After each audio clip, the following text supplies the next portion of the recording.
네, 안녕하세요. 빨간 상승의 맛 최인입니다. 오늘 코스피 코스닥은 엎치락뒤치락 쉬어가는 모양새가 역력합니다. 그간 빠르게 달려왔던 피로감도 있을 거고요. 또 불확실한 주말을 앞두고 있어서도 그러한 영향을 좀 받고 있는 것으로 보여지는데요. 오늘 흘러갔던 한 주 점검해보고 다음 주 전략 꼼꼼하게 짜보는 시간 준비했습니다. 빨간 상승의 맛 시작하겠습니다.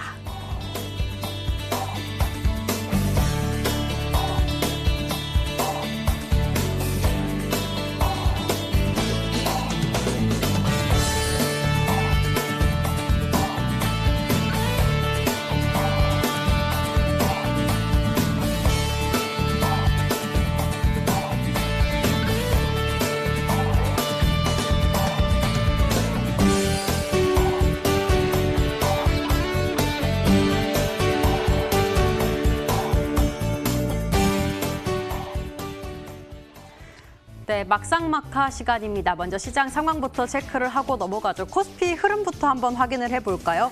오늘 하루 종일 뚜렷한 방향성이 없는 코스피 시장이었습니다. 장중에 3,185선까지 고점을 향해 다시 달려가기도 했는데요. 오후장 들어서 다시 하락으로 보여지고 있습니다. 현재 보합권에서 움직여지고요. 현재 구간 3,163선에 거래가 되고 있네요. 코스닥도 한번 살펴보겠습니다. 코스닥 쪽에서도 개인 투자자들이 2천억 가깝게 순매수 그려지고 있는데요.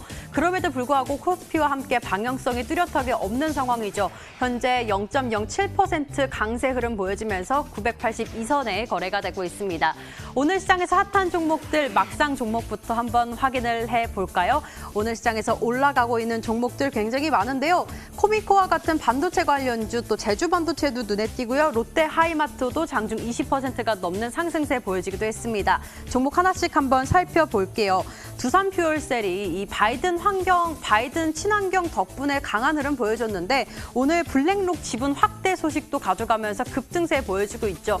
하지만 고점 대비 한 2,000원가량 반납이 되고 있습니다. 현재는 10%대 급등해주면서 62,200원에 거래가 되고 있습니다. 다음으로 제주반도체 살펴보겠습니다. 이 화이자 백신을 극초온 상태에서 보관을 해야 하는데 그러기 위해서는 반도체 부품이 필요하다고 하네요. 그 부품을 제주반도체가 공급을 한다고 나섰습니다. 오늘 19% 넘게 오름세 보이면서 현재 6,770원에 자리 잡고 있습니다. 이어서 마카 종목 살펴보겠습니다. 오늘 상승하고 있는 종목보다 사실 하락하고 있는 종목이 더 많은 양시장입니다.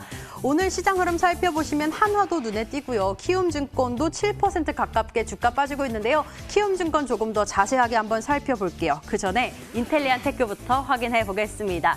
이 항공 우주 산업에 대한 기대감 가져가고 있는데 오늘은 외국인들이 물량을 다 팔면서 물량을 좀 많이 팔고 있습니다. 현재 12% 급락하면서 오늘 73,500원 부근에서 거래가 되고 있습니다. 다음으로 키움증권 한번 살펴볼게요. 외국인과 기관 투자자들이 오늘 물량을 많이 팔고 있습니다. 오늘 5% 넘게 하락하고 있는데요. 현재 전거래일 대비 8,500원가량 빠지면서 14만 3천원에 거래가 되고 있습니다. 이렇게 종목 살펴봤고요. 다음으로 종목 전략도 한번 세워봐야겠죠. 메리츠증권 영업부 금융센터 이명훈 부장과 함께합니다. 안녕하세요. 네, 안녕하십니까. 네, 종목 하나씩 한번 이야기 나눠볼게요. 오늘 화장품 관련주들의 흐름이 좋은데요. 그중에서 이츠한불 이야기 나눠보려고 합니다. 이 중국 춘절 효과뿐만 아니라 이제 올해 실적 개선 분명하다라는 이야기 들려오고 있는데 좀 강한 순환매는 또 안 돌고 있는 것 같아요. 흐름 어떻게 보고 계세요? 예, 이츠한물뿐만 아니라 좀 대부분 이쪽 화장품 종목들이 이제 다들 아시다시피 이제 코로나 관련해서 조금 이제 실적이 많이 저조했었죠. 게다가 근데 이제 지금 기대감으로는 백신도 나오고 하면서 좀 올해부터는 경기가 돌아설 걸로 기대를 하고 게다가 이제 중국 한한령 이제 곧도 좀 풀리는 기대감이 좀 묻어나면서 좀 주가가 좀 선반영을 하고 있습니다. 그러니까 이츠한불뿐만 아니라 이제 화장품 전반적으로 그렇고요. 그다음에 면세점, 카지노, 여행, 이런 쪽 대부분 다 좀 약간 각기 다른 사업을 하고 있지만 좀 더 이제 좀 주가 측면에서 보면은 방향성이 좀 비슷하다고 보고 있고요. 코로나 피해로 실적이 저조하지만 이제 또 주가 지수 3000시대에다가 그거에 비하면 많이 좀 주가가 좀 못 올랐죠. 그다음에 경기 회복 기대감, 그다음에 백신 접종으로 코로나가 종식되기는 어렵다고 보겠지만 그래도 상당 부분 좀 해소가 기대가 되고 있습니다.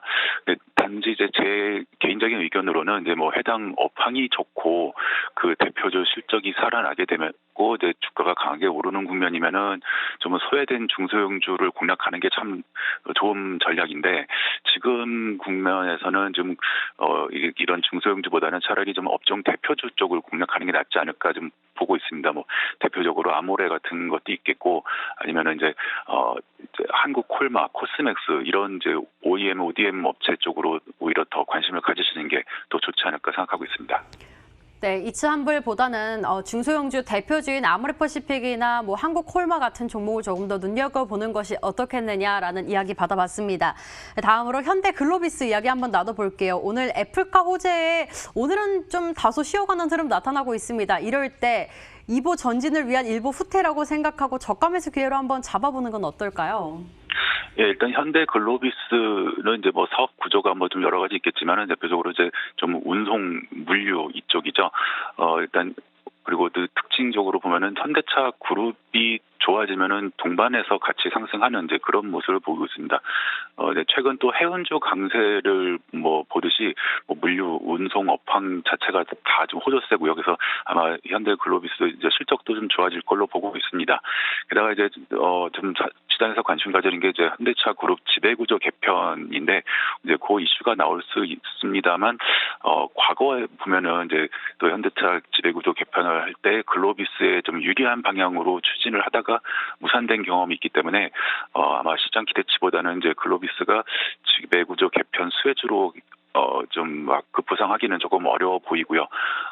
그럼 이제 매매 전략을 좀 말씀드리자면은 지금 사실 현대글로비스가 그렇게 뭐 실적이나 모멘텀이 강한 종목은 아닙니다. 현대차 그룹 내에서. 그런데 현대차 그룹주들이 좋으면은 이제 같이 동반 상승하기 때문에 다른 현대차 그룹주들이 치고 나가면은 후발 순환 매조로 그렇게 지금 공략하는 것 좀 추천드리겠습니다. 네, 강한 모멘텀은 없지만 현대차 그룹주들의 상승세가 보인다면 같이 움직일 가능성은 있다 정도로 좀 내려봐야 할 것 같네요. 저희 다음 주를 위한 추천주 하나 들어볼게요. 오늘 준비해 오신 종목은 어떤 걸까요? 네, 오늘 저 관심 들었는데 LG 이노텍을 좀 소개해드리고자 합니다. 좀 뭐 다들 아시다시피 이제 LG 그룹사 전체적으로 많이 좀 계속 변화하고 있죠. 얼마 전에 뭐 LG전자가 또 그 마그나와 이제 합작법인을 세운다. 뭐 이제 애플카 얘기도 나왔고, 그다음에 또 LG전자가 이제 스마트폰 사업부를 또 접으면서 이제 자동차 전장 사업 쪽으로 좀 더 이렇게 집중을 한다. 약간 뭐 그런 좀 뉴스가 계속 좀 흘러나오고 있습니다. 그럼 이제 LG 이노텍 같은 경우는 이제 뭐 애플 쪽에 또 납품도 하고 LG전자 쪽도 되고 그래서 좀 스마트폰 관련 비중이 좀 높은 회사입니다. 그래서 근데 물론 이제 LG전자가 스마트폰 사업을 중단하게 되면은 이제 요거 관련해서 매출이 좀 줄어드는 좀 영향이 있겠지만 이제 그게 LG전자 비중이 크지 않기 때문에 뭐 실적 하향에는 뭐 별 의미는 없다고 보고요. 오히려 LG전자가 자동차 전장 쪽으로 좀 더 사업을 확대하게 되면은 LG이노텍 또한 같이 수혜를 받을 수 있다고 봅니다. 그다음에 또 사업 구조가 좀 다르긴 하지만 이제 삼성전기하고 좀 많이 비교를 하시는데요. 삼성전기와 비교하면은 이제 항상 실적 대비 상대적으로 낮은 밸류에이션을 항상 받아왔습니다. LG 이노텍이 이제 뭐 여러 가지 이유가 있겠지만은 아무래도 좀 그 매출이 비슷해도 이제 LG 이노텍 같은 경우에 이제 영업이익률이 좀 낮고 성장성이 좀 낮았기 때문에 삼성전기에 비해서 좀 계속 낮은 밸류에이션을 받고 있는데 만약에 뭐 자동차 전장 사업 부분이 성장하게 된다면은 밸류에이션 리레이팅도 충분히 가능할 걸로 판단하고 있습니다. 네, 최근 들어서 자동차 전장 부품에 대한 관심이 좀 쏠리고 있는 것 같은데요. 그러면 LG이노텍 저희 매수가랑 목표가 어느 정도로 잡아보면 될까요? 네, 일단 뭐 20만 원 이하에서는 이제 뭐 좀 계속 분할 매수를 좀 권해드리고 있고요. 목표가는 30만 원, 손절가는 17만 원 제시하도록 하겠습니다. 네, 목표가 30만 원 주셨고요. 하단 17만 원 잡아주셨습니다. 그나저나 저희 AS 좀 하고 넘어가야 할 것 같습니다. 1월 12일에 주셨던 네이버가 오늘 최고가를 또 찍었어요. 35만 원 역대 최고가를 찍으면서 수익률도 18% 정도를 가져가고 있는데요. 이거 추가 전략 좀 주세요. 이제 결론적으로 말씀드리자면 일단은 뭐 그때 매수하신 분들은 계속 지속해서 보유 관점을 유지를 하겠습니다. 물론 뭐 오늘 좀 많이 오르기 때문에 또 한동안 또 다시 추춤할 수도 있겠지만 일단은 뭐 추세적으로 다시 이게 좀 계속 좀 중장기적으로 상승 추세를 유지한다고 보고요. 8월에 이제 주가 고점 찍고 사실 이제 오랫동안 기간 조정을 거쳤죠. 그러다가 좀 다시 신고가를 돌파하는 국면이기 때문에 여기서는 뭐 당연히 홀딩으로 해야 되는 게 맞다고 보고 있습니다. 그 당시 이제 제가 뭐 말씀을 드릴 때 이제 네이버하고 카카오를 비교를 했었죠. 근데 저는 솔직히 개인적으로 좀 카카오가 당장도 모멘텀이 좀 더 빠르다고 생각을 했었습니다. 그래서 카카오가 모멘텀이 좋아서 좀 주가 탄력이 좀 좋을 수 있지만 카카오가 결국은 뭐 네이버 시가총액을 이제 역전할 수는 없다고 보고요. 그래서 카카오가 올라가면 네이버도 같이 따라가고 이제 계속 앞서거니 뒤서거니 이제 그렇게 할 걸로 봤는데 네이버가 좀 상당히 좀 강한 모습을 보고 있는데 그 이후로는 뭐 와패드 이제 인수를 통해서 웹툰, 웹소설 등 이제 콘텐츠 플랫폼을 이제 강화하면서 이쪽 이제 사업 가치가 증대하는 것으로 좀 보고 있고요. 아무튼 뭐 네이버뿐만 아니라 카카오도 계속 또 좀 이렇게 지속적으로 홀딩하는 그런 전략 계속 제시하도록 하겠습니다. 네, 네이버는 일단 계속된 홀딩 의견 주셨고요. 사실 많은 분들께서 궁금하셨을 것 같아요. 카카오냐 네이버냐. 그런데 카카오 시가총액이 네이버를 뛰어넘는 건 조금 힘들지 않을까라는 말로 다 정확히 좀 정리가 되는 것 같습니다. 여기서 인사드릴게요. 메리츠증권 영업부 금융센터 이명은 부장과 함께했습니다. 고맙습니다. 네, 감사합니다.